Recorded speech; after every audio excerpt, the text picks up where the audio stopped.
mayambu khurumjari masi ai ingkonda panjaba thaibongni फजना पानमनकीदना अइना सी करी तौबया गेना सुम यंगजरकपदा इंजांग अमा थोंजरे अमदी पांगनम अमसु नमजरे अदा अइना मसीगी वीडियो सी थामरी ममांगदा नमजगिबनी हौजिक्तंग सुम रिलीज तौजरकपनी नौना सेमजरीबा अइगी चैनल बु मयामना पुनिंग थौगतपिबो अइना सब्सक्राइब तौबियो हाइजरी अदुदी मयाम मिडियंग तामिनरसी हाय फ्रेंड्स सी अइना साइ हेकिबो थेबोंदुनी सी अइ मथेन अमा थेबोंग थोंबा अमा उच्चरके अदुगा पांगनम अमसु नमके अदु तौद्रिङै ममांगदा कमाइना सेमगनी हाइदो उच्चरके मथंग मथंग थेबोंग से अखोइना सेमद्रिङै ममांगदा थाव सिबिजना तैसनगदबनी ना मसिना होरेन थामदोकपदा मागी गमदो होइदोइ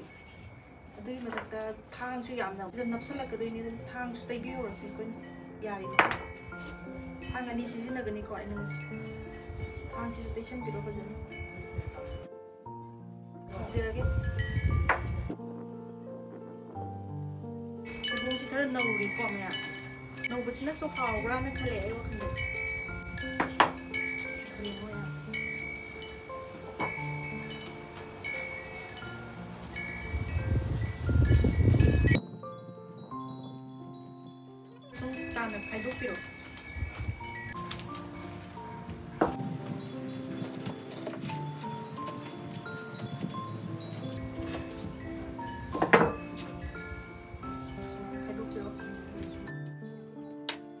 मसासे मुसिजिनरगे सिना आइना खरा खुदसे कुलोय अचौबो पाइबसि किता मखु कनबसिंसे लौथोकदबनि बजि खरा यामना लौथोक्सि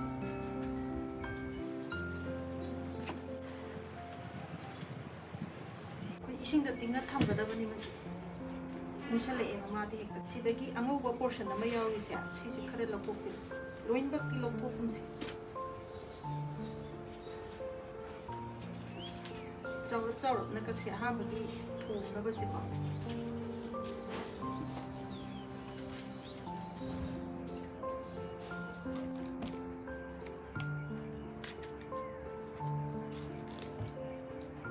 यारद्रा न खले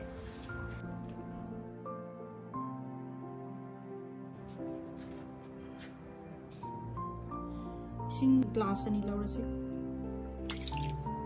थुमसे स्पून अमगुंबा हापिरो थेबोंगी मनुंगदा होरेन हाव लेनबको मचु से चमच तंखाय अमगुम हापिरो मी थारसि बोंग लौगिबदो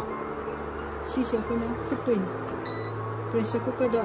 सुपनगी अमुक्तंग कांगमनसे दुगा मुतलगा यारेको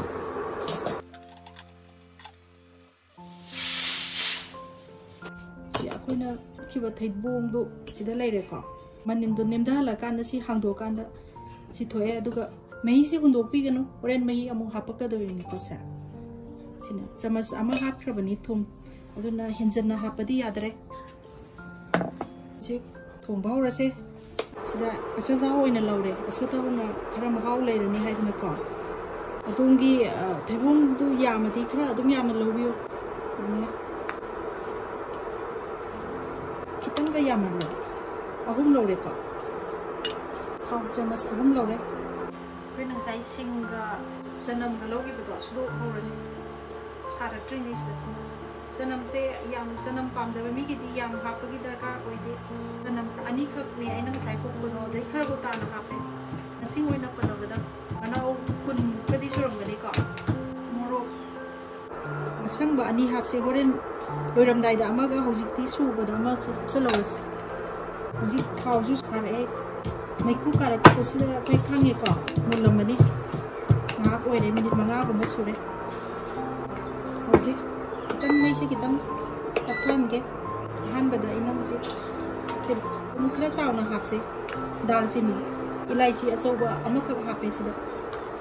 मोरो मरु मरी 5 हापिरो अदुगा लोंग अनिखक हापे को मोरो सिसो हापसनदिरा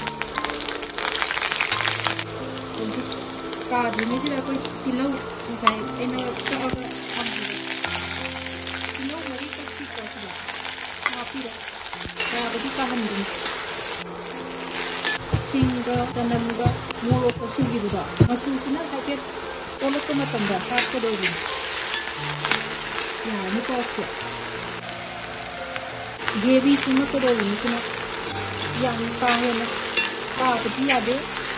ꯇꯧꯕꯗꯕꯨ ꯃꯨꯜꯍꯟꯒꯗꯧꯕꯅꯤ ꯈꯔ ꯃꯆꯨꯁꯦ ꯑꯣꯜꯂꯛꯑꯦ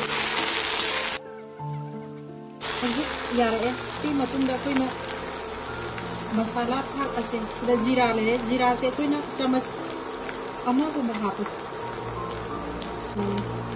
sina abu haptu sina maru thagdi ko maru takai ba sisu samas ani gumba asila kani mari kubni takai ba ni ko aduna botti ba no no ko hoji samas ama no hapase yainga nasu ko ka ana se tuna haptu bani nasu se tuna thagani la di kitang hap ya hebung yam yam ni ha bi du matuni na hapiro salakini mamanda koina masai ka aga thangiba khamela sinba ani ka ko hap sandire masala ke hap kamina kasala ani ro ni isu kita happy ho se no patari kasala kani ka ani tok tam hai ko ba ana hape ndiga ko nakin ha kan sinjen de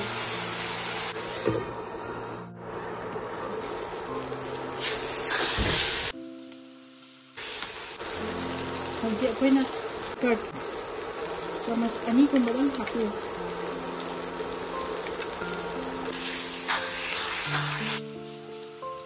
Dahi ke mau ta isam samna si yau dah bida. Kamen sin ba ani half cream ni na, abu yau dah sudah dia. Si half dia ada hari lagi. Itu macam dah baru. Yang half pun sehat masuk ama half cream ni. Macam mana hai? Masala kita yang mangkuk, ibu enggak di. Masih ngapain jelas? Nih mas. Tahu gak maju nilai kilau sama ngawi sudah tongan ni. Ada pergi ni. Aku ini sudah ngawi gak. Lau senam cincina maju gravy oil tu di sini. Grinder tu tak kaya gak aku ni. Gravy sih masuk ya. Kalau jumpa grinder jumpa terkadang ni. Hang di sam ni tu maka mulla kan dah macam dah dum, kau yang laga jemba jaya dum. Jadi apa yang nak saya, bung put pada yau kita mahi saya. Sina dum mahi oyan doi ni, mahi sida kau na thum hapra bani bako sama-sama. Aduna maka tarak pada atu pa thum hapa ki darkar tadre. Sina dum oya dah bani. Mesti mahi sekara dum haijan biro sida sida mahi sekitang yahon se kau na injang dah. Tangkai mukum ba kau dah lau re. Aduga siamu gravy same sida marak tatuina adum yang dio kita pungzan la pada badang ngai hingse kita adum happy yam dina taba ibung aput pase happy nei mamang da son se kita samas tang hai ma kita happy ro pressure cooker da put kiba thebong do sen la sem jitti thum so hapre morok hapre roi hapre masi da ngai ra bani ko hapsen birong aduga manung da magi masala mayam thum morok mayam sisan na ba amuk thong se se yam di ot kum se kai gin hoi kanda magi shape se matung hegen kanda hoina phajau se loi kai gi ni am toin opi da ba mehi sing se manung da changal laga yam low flame da thamaga thong bi ba amsi amuk yeng se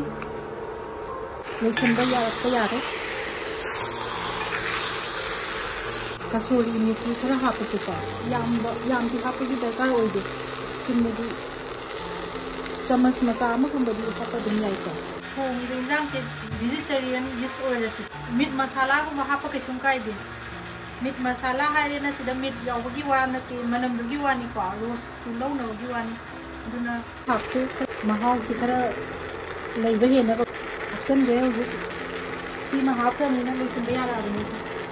nang lao le ni mo su yam phajare haw do du ma le ang de mayam try to wi thebong na sak sang su yam phawa aduga manipur da su yam pa le ko thebong du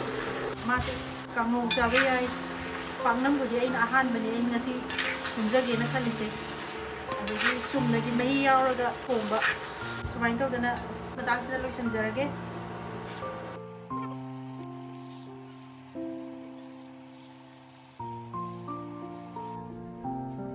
garnish ꯇꯧꯅꯕ ꯍꯧꯖꯤꯛ ꯐꯗꯤꯒꯣꯝ ꯈꯔ ꯆꯥꯏꯁꯤꯜꯂꯒꯦ ꯍꯧꯖꯤꯛ ꯑꯩꯒꯤ ꯊꯩꯕꯣꯡꯒꯤ ꯏꯟꯁꯥꯡ ꯂꯣꯏꯖꯔꯦ